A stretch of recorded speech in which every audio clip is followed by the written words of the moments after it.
Good afternoon. This is Kajukenbo After Dark. I'm Senior Grandmaster Jimenez, and today's show is going to be about poker and Kajukenbo. Now, I know what you're kind of thinking, what does poker have to do with Kajukenbo? So before we get on to that, I want to congratulate Michael Marazzi for winning the World Series of Poker, the main event. First prize was $10 million, plus he was put in the Hall of Fame. And he also won the Players' Championship during that week, which probably brought him in another $2 or $3 million. So with his cashes and everything, he probably came close to $15 million for the summer at the World Series of Poker. Now, I know some of you maybe don't like poker, or some of you do like poker, but to get to that position, it's not easy. It's really hard. I used to play professional poker a while back, and it has ups and downs. I played mostly cash games, large cash games, and sometimes you win, sometimes you lose. You don't usually win all the time, and a lot of times, most of the time, you're in the negative on a lot of people.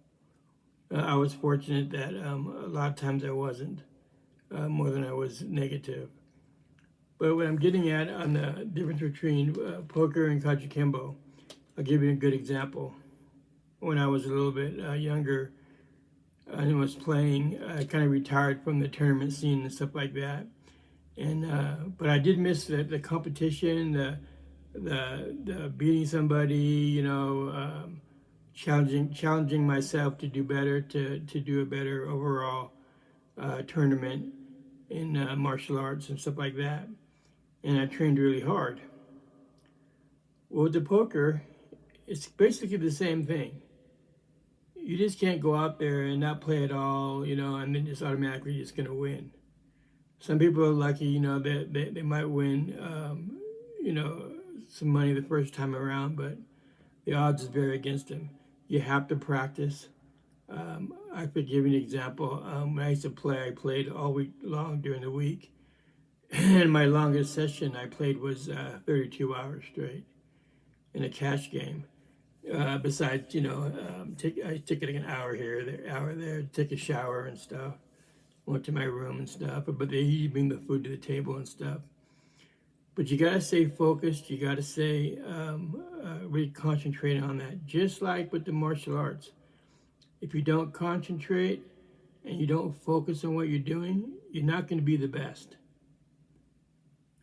So that's why I'm kind of giving a good example about the poker and the Kajukenbo. So for me, since I didn't compete no more and I was missing all that, that was the biggest part of my motivation, was going out there, and I seen a player that I would see all the time play, and I'd say, man, I have to beat that guy one day. Just like in the tournament, when you're going up and you see one guy that's always winning and stuff, and you think in your mind, I have to beat that guy one day. Well, it's the same thing with poker. I would sit down, and I was, I guess you would call it rookie or whatever, and the pro players would come in and play, and 99.9 of the time, you lose to them because they have the knowledge in their head, just like when you go up in the rank. You white belt, you start out learning, as you get higher and higher, and you train hard to black belt or whatever, you get better and better.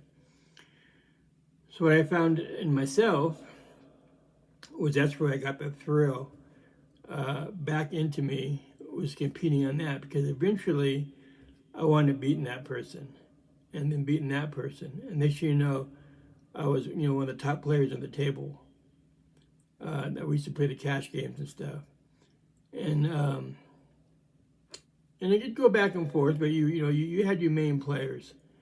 We used to always laugh because there was probably about 4 of us that played at this table every week, and usually the people that would come in would be like the terrorists, the ones that play home games and stuff like that. And it's kind of like licking your chops, like you're standing next to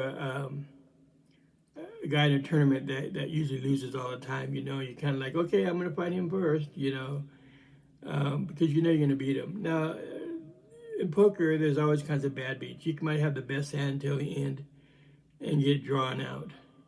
And that just happens. So that's a part of poker. You're gonna have to learn with the just like if you lose in a tournament, karate tournament, and you're a beginner and you get mad because you lost and you stomp off, being a crybaby or whatever. And poker is the same thing. When you start off and all of a sudden you got the best hand, you got all your chips in, and all of a sudden this guy comes out with a nowhere card and wants it in the river beating you. And it's the same for myself. When I was first started, I get pissed off. I go home. I couldn't sleep at nighttime. How can that guy play that kind of hand? And da da da da. So after a while, you kind of set your mind to it. And when it happens, you can't get mad. It's not that person's fault. It's not the dealer's fault. That's just the way the cards fall. You might not be happy, but you can't get mad at either one of them because that's just the way the game is. Just like in a karate tournament, if you're competing and you're fighting and the score is 2-2, whatever, and you slip, make a mistake or whatever, and the guy gets a good backhand and reverse punch on you and beat you to the punch, you lost. Okay, you can't cry up a spilt milk. Next time you'll just do better and just pay, try to block or whatever. So that's what I'm trying to get at. Like people are gonna say, oh, what's poker and Kajukenbo have to do with it? Where you put together the training, the mental thoughts and stuff like that. The competing, the strategy. It's like you go to a tournament and you're gonna fight somebody, and that's what I always used to do. I'd have three moves ahead in my head already, but what I was gonna do. So when the time came, that it was just, I knew what I was doing. And the same thing with the poker. You would sit there and you would you'd stratify. Okay, should I raise? Should I check or whatever? So you're playing that same kind of game.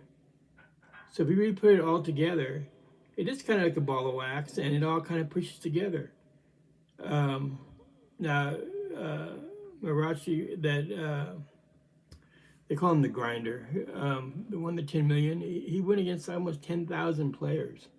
Now, that doesn't mean he had to beat 10,000 because as you're playing, you have other people beating other people all over the ring or the auditorium, so it kind of shrinks it down and stuff like that. But to get where he's at, it's a lot of luck, a lot of hard work, and he all his life, he trained hard, that's what they call him, the grinder. He was always grinding, and he won the Players event, like, this is the fourth time in a row he's won it. And it's a $50,000 buy-in, and the prize is between $2 and maybe $3.5 million. I don't know what it was this year, but I think it's around close to $3 million. And the main event was like 10,000 to enter, but of course, first prize was 10 million, second prize was like 6 million. So even if you didn't make the first place, you still came out with $6 million in second place, and it kind of worked its way down. All the final 9 players they started at $1 million profit all the way up. So just keep in mind, when you train hard in martial arts and you got to concentrate, it's the same thing with poker. For me. Now, some might disagree because they don't play poker. But if you've done both in your life, then you'll understand exactly what I'm talking about. So again, just train hard. I'm going to use the word the grinder. You got to be a grinder. You got to grind every day in class. You got to train hard. Don't spar with the white belt or the purple belt or the blue belt. Find a black belt to spar. If you're a colored belt. Because why? Because you're going to learn. If you spar with a white belt or a colored belt at your own level, you're not going to learn. You're just going to play. We call it rock'em sock'em robots, just slugging each other for so long, in the match and stuff like that. Always go after the best, and that's how you learn. Same thing with poker. I play with a lot of top names that you see on TV. I played with them before, and they're good, and that made me better to play against those guys, because if you play somebody that's not a good player or it's a drunk or whatever at the table, they bet in every little hand, stupid stuff, and a good player, they'll try to outsmart you, like I said, but 3 moves ahead. So I thought guys might enjoy this little this video and stuff like that. This is my opinion. This is my thought from my perspective, growing up in the martial arts and in the poker world and stuff like that. So again, this is Kajukenbo After Dark. I'm Senior Grandmaster Jimenez, coming out of South Lake Tahoe, California. I hope you guys have a great weekend is coming up, and thank you for listening to me.